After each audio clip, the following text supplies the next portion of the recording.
ഞാൻ ആത്മാർത്ഥമായി ചോദിക്കാൻ, യാസീൻ ഓതണമെന്ന് പിടിവാശിണ്ട് പലർക്കും. മരിച്ചാല് ഇനി ഞാൻ പറയുന്ന പോയിന്റ് ചിന്തിക്കണം.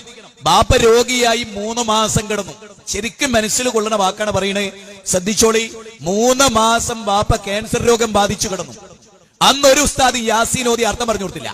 ഇല്ല, ബാപ്പാക്ക് ഒരു മകനും നിർബന്ധം ഉണ്ടായിരുന്നില്ല ബാപ്പ ജീവിച്ചിരിക്കുമ്പോ യാസീൻ ഓതണം. ബാപ്പ മരിച്ചാലോ മറ്റവനെ തച്ച് തള്ളിയിട്ട് കുത്തി കൊന്നിട്ടാണെങ്കിൽ ഉസ്താദിനെ കൊണ്ട് യാസീൻ ഞാൻ ഓതിപ്പിക്കും. എന്താ ആലോചിച്ച് നോക്കണം. നിങ്ങൾ ആലോചിച്ചു നോക്കി, ബാപ്പ ജീവിച്ച കാലത്ത് സൂറത്ത് ബക്കർ എന്ന് ബാപ്പാൻ ഓതിക്കളിപ്പിച്ച് അർത്ഥം പറയട്ടെ. അയ്യേ, ആന കുത്തിയവൻ അനങ്ങിയിട്ടില്ല. സത്യല്ലേ? സത്യം. പൊന്നു മുസ്ലിം, ഞാൻ മുജാഹിദാണ്, പേരും മുജാഹിദാണ്, അതൊക്കെ നിങ്ങൾ പറഞ്ഞോളി. പക്ഷെ പറഞ്ഞ സത്യല്ലേ? പറഞ്ഞ സത്യല്ലേ? ഉമ്മ രോഗിയായി കിടന്നപ്പോ യാസീൻ ഓതി കൊടുക്കണം ഒരു തോന്നല് തോന്നിയില്ല. ഉമ്മ മൗത്തായി മൂക്കുമലോ കൈ വെച്ചു നോക്കി, ഇനി ഉമ്മ നന്നാവൂല എന്ന് ഉറപ്പായി. ഇന്ന് ഓതടാ യാസീൻ. ഉണ്ടോ? ആലോചിച്ചു നോക്ക്. ഉമ്മ ഇനി ജീവനില്ല, ഉമ്മ കേൾക്കൂല എന്ന് ഉറപ്പായി. ഇനി ഈ തള്ള നന്നാവൂല. അപ്പോ ഓത് ഉസ്താദേ യാസീൻ. സൂറത്ത് യാസീൻ അല്ലാഹ് പറയുന്നത് എന്താ? ലിയുൻതിറ മൻ കാന ഹയ്യൻ വയഹീഖൽ ഖൗലു അലൽ കാഫിരീൻ. സൂറത്ത് യാസീൻ അല്ലാഹ് പറയാണ് ലിയുൻതിറ മൻ കാന ഹയ്യൻ, ജീവിച്ചിരിക്കുന്നവർക്ക് ഓതി കൊടുക്കാനുള്ളതാണ് ഈ ഗ്രന്ഥം. എങ്ങനെ? സൂറത്ത് യാസീൻ. സുബ്ഹാന ജല്ല ജലാലു. മരിച്ചിടത്ത് തോന്നുന്ന സൂറത്ത് യാസീനിൽ പഠിച്ചോൻ പറയാണെന്ത്? യാസീനിലെ 70-ാമത്തെ വചനം 36-ാമത്തെ. ഇപ്പൊ എടുത്തു നോക്ക് യുവാക്കളെ. നമ്മുടെ എനർജിയും ആരോഗ്യം ദീനിനു വേണ്ടി ചെലവഴിക്കും. അനാവശ്യമായിട്ട് മയക്കമരുന്നിലും മദ്യത്തിലും മദിരാട്ടിയിലും സിനിമയിലും ക്രിക്കറ്റിലും മൊബൈലിലെ കളിയിലും അങ്ങനെ തൊലഞ്ഞുപോയി. അവസാനം അള്ളങ്ങടെ വിളിക്കും, വല്ലാഹു യതവഫൽ അൻഫുസഹീന മൗതിഹാ വല്ലതീ ലം തമൂതു ഫീ മനാമിഹാ. നിങ്ങൾ ഉറങ്ങുമ്പോൾ അള്ളങ്ങളോട് പിടിച്ചോണ്ടോ. അതിന്റെ ഇടയ്ക്ക് നിങ്ങളത് മനസ്സിലായിക്കൂടെ. സൂറത്ത് യാസീനിൽ റഹ്മാനായ റബ്ബെന്താ പറഞ്ഞത്? ലിയുൻതിറ മൻ കാന ഹയ്യൻ, ജീവിച്ചിരിക്കുന്നവർക്ക് ഓതി കൊടുക്കാനുള്ള ഈ ഗ്രന്ഥം, ജീവിച്ചിരിക്കുന്നവർക്ക് താക്കീത് നൽകാനുള്ളതാണ് ഈ ഗ്രന്ഥം. മനസ്സിലായോ?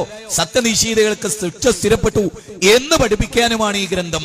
ഇനി ഞാൻ നിങ്ങളോട് ചോദിക്കുകയാണ്, ഒരു കുപ്പിയിൽ മരുന്ന്, ആ കുപ്പിയിൽ സീലൊക്കെ വെച്ച് ഭദ്രാക്കി കോർക്ക് വെച്ച് കൂട്ടി, ആ കുപ്പിയുടെ പുറത്ത് ഇത് ക്യാൻസറിനുള്ളതാകുന്നു എന്ന് എഴുതി.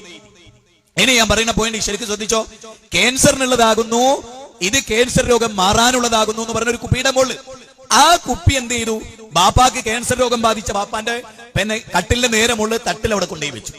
ബാപ്പ മരിച്ചെന്ന് ഉറപ്പായപ്പോ ബാപ്പാന്റെ വായ ഇങ്ങനെ പൊളത്തിയിട്ട് അതിലേക്ക് ഈ മരുന്ന് വെച്ചിട്ട് എന്റെ അപ്പന്റെ ക്യാൻസർ മാറാനാന്ന് പറഞ്ഞാൽ അവന്റെ കണ്ണടപ്പിനൊന്നും അത് കൊടുക്കണ്ടേ? ബാപ്പ ജീവിച്ചിരുന്ന കാലത്ത് നിങ്ങൾ ആലോചിച്ച് നോക്ക്, ബാപ്പാന്റെ രോഗം മാറാൻ അതിവിദഗ്ധനായ ഒരു ഡോക്ടർ ഇത് ക്യാൻസർ മാറാനാണ് മരുന്ന് കൊടുത്ത്. അതെല്ലാം കൂടി കെട്ടിപ്പൂട്ടിയ ചെയിന് സീലൊക്കെ വെച്ച് അടിച്ച് മുറുക്കി കമ്പിയൊക്കെ ഇട്ട് കെട്ടി അത് നേരെ എന്ത് ചെയ്തു? അട്ടത്തോടെ വെച്ചു. ബാപ്പ മരിച്ചു എന്ന് ഉറപ്പായതിനു ശേഷം ബാപ്പാന്റെ വായ ഇങ്ങനെ കവിളിൽ ഇങ്ങനെ പിടിച്ച് തൊള്ള തുറപ്പിച്ചിട്ട് അതിലേക്ക് അമ്മ അരുന്ന് വയ്ക്കുന്ന ഒരു മകന്റെ വിഡ്ഢിത്തങ്ങൾ ഓർത്ത് നോക്ക്. അതുപോലെയാണ് ബാപ്പ മരിച്ചെടുത്ത് യാസീൻ ഓതുന്നവരുടെ കഥ. ഇനി ഇതിനേക്കാൾ ഇനി നിങ്ങൾക്ക് മനസ്സിലായില്ല എന്ന് പറഞ്ഞാൽ ഞാൻ മലക്കുമല്ല, ഞങ്ങൾ നേരത്തെ പറഞ്ഞല്ലോ ജിന്നും മലക്കലൊന്നും പറ്റുമല്ല.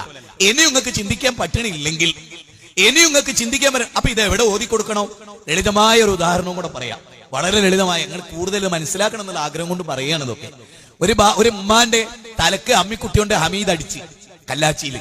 നിങ്ങൾ ആലോചിക്കണേ, നാദാപുരം കല്ലാച്ചിയിലെ ഹമീദ് മയക്കുമരുന്നിന് അടിമപ്പെട്ട് ഉമ്മ പൈസ കൊടുക്കാത്തതിന് ഉമ്മാനോട് ദേഷ്യം പിടിച്ച് അമ്മിക്കുട്ടി എടുത്തൊരു കട്ടോലൊക്കെ തച്ച് 5 കൊന്ന്. അതിലൊന്നും ഉമ്മയായിരുന്നു. ഉമ്മാനെ അടിച്ചു വന്ന് കുറച്ചു കാലം കഴിഞ്ഞപ്പോൾ ഭയങ്കര കുറ്റബോധം ഹമീദിന്, അപാരമായ കുറ്റബോധം. അപ്പൊ ഉമ്മാന്റെ കബറും പുറത്ത് ഖുർആൻ ഓതി തീർക്കണം എന്ന് ഒരു തീരുമാനം. ഖത്തം തീർക്കാന് ഖുർആൻ ഓതി തീർക്കുക.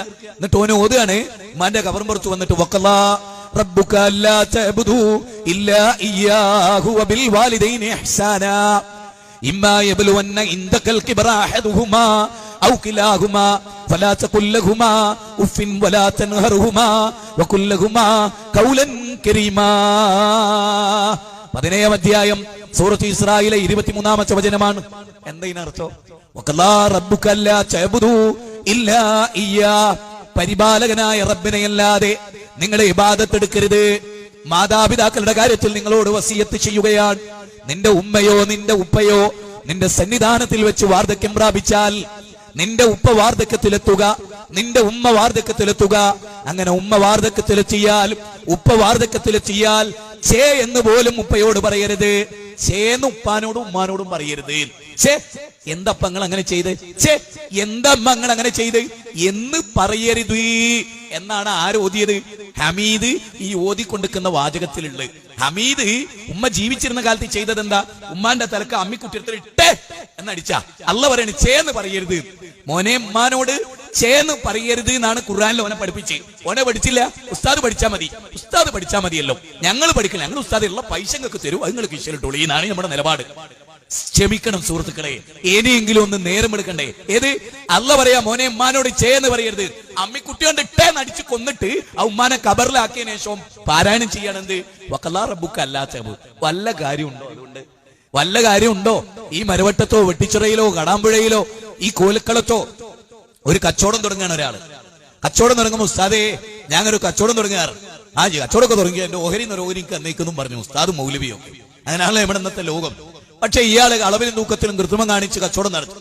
നല്ല പൈസക്കാരനായി, എല്ലാരെയും വെട്ടിച്ചും തട്ടിപ്പൊക്കെ നടത്തി ചീത്ത വസ്തുക്കളൊക്കെ വിറ്റ് നല്ല പൈസക്കാരനായി. ആ പണക്കാരനായതിന്റെ ഇടയിൽ നല്ലൊരു വലിയ വീടൊക്കെ വെച്ച് നല്ല വാഹനമൊക്കെ കിട്ടി അയാൾ താമസിക്കുന്നതിനിടെ പെട്ടെന്ന് അറ്റാക്ക് വന്ന് അയാൾ മരിച്ചു. അങ്ങനെ അയാളെ കബറടക്കി. അയാളെ കബറടക്കിയിട്ട് അയാളെ കബറും പുറത്ത് നോതുകയാണെന്ത് വൈലുൽ മുത്തഫിഫീൻ അല്ലദീന ഇദക്താലു അലന്നാസി യസ്തൗഫൂൻ വൈദാ കാലൂഹും വവസനൂഹും യുഖ്സിറൂൻ അലാ യظنു ഉലൈക അന്നഹും മബൂസൂൻ ലിയൗമിൻ നദീം യൗമ യഖൂമുൻ നാസു ലിറബ്ബിൽ ആലമീൻ. എന്താ ആയത്തിന്റെ അർത്ഥം? ഖുർആനിലെ 83-ാം അധ്യായം 1 മുതൽ 6 വരെയുള്ള വചനം. അതായത് അളവിലും തൂക്കത്തിലും കൃത്രിമം കാണിച്ച് കളവ് ചെയ്ത് കച്ചവടത്തിൽ കോടികൾ തട്ടിപ്പിൽ ഉണ്ടാക്കിയ ആചാര് അറ്റാക്ക് വന്ന് മരിച്ച കബറും പുറത്ത് ഓടുകയാണെന്ത് അളവിലും തൂക്കത്തിലും കൃത്രിമം കാണിക്കുന്നവർക്ക് വമ്പിച്ച നാശം. അളന്ന് കൊടുക്കുമ്പോ കൃത്യമായി വാങ്ങുകയും അളന്ന് മേടിക്കുമ്പോ കൃത്യമായി വാങ്ങുകയും അളന്ന് കൊടുക്കുമ്പോ തട്ടിപ്പ് കാണിക്കുകയും ചെയ്യുന്നവർ. എന്നിട്ട് അള്ള പറയാണെന്ത് യൗമ യഖൂമുൻ നാസു ലിറബ്ബിൽ ആലമീൻ, ലോകൈകനാഥന്റെ മുമ്പിൽ നിങ്ങൾ എഴുന്നേറ്റ് നിൽക്കുന്ന ദിവസം. സത്യത്തിൽ നിങ്ങൾ ആലോചിച്ച് നോക്കെ, ഈ വാചക ആചാര്യക്ക് ഓതി കൊടുക്കേണ്ടത് എപ്പോഴായിരുന്നു? കച്ചവടം ഞാൻ നടത്തുന്നുണ്ട് ഉസ്താദെ എന്ന് പറയുന്ന അന്നല്ലേ ഓതി കൊടുക്കേണ്ടത്? നിങ്ങളൊക്കെ പറയും, ഈ നാട്ടുകാർ പറയും, കൊൽക്കളത്തെ നാട്ടുകാർ പറയും. അളവിലും തൂക്കത്തിലും കൃത്രിമം കാണിച്ച് മരിച്ചതിന് ശേഷം അള്ള വെറുത്തൊരാത്മാവായി മരിച്ചിട്ട് ആ കബറിൽ ശിക്ഷ അനുഭവിക്കുമ്പോ ഈ ആയത്തോതി കൊടുത്തൊരു കാര്യമുണ്ടോ? മുജാഹിദും സുന്നിയും പറയല്ല ഞാൻ, മനുഷ്യനാണോ നിങ്ങൾക്കിത് മനസ്സിലാവും അല്ലേ? കരണ്ട് കാലും കയ്യും ഒക്കെ മനുഷ്യന്റെ രൂപവും മറ്റെന്തെങ്കിലും സൃഷ്ടിയുടെ ചിന്തയിലുമാണോ ഞാനും നിങ്ങളും? അള്ള പറഞ്ഞ പോലെ മനുഷ്യർക്കിടയിലും ജിന്നുകൾക്കിടയിലും ചില ആളുകളുണ്ട്, അവർ മൃഗങ്ങളെ പോലെയാണ്. അല്ല നബിയെ, അതിനേക്കാൾ കഷ്ടാണ് എന്ന് അള്ള 7-ാം അധ്യായം 179 പറഞ്ഞിട്ടുണ്ട്. അതാണോ നിങ്ങളും ഞാനും?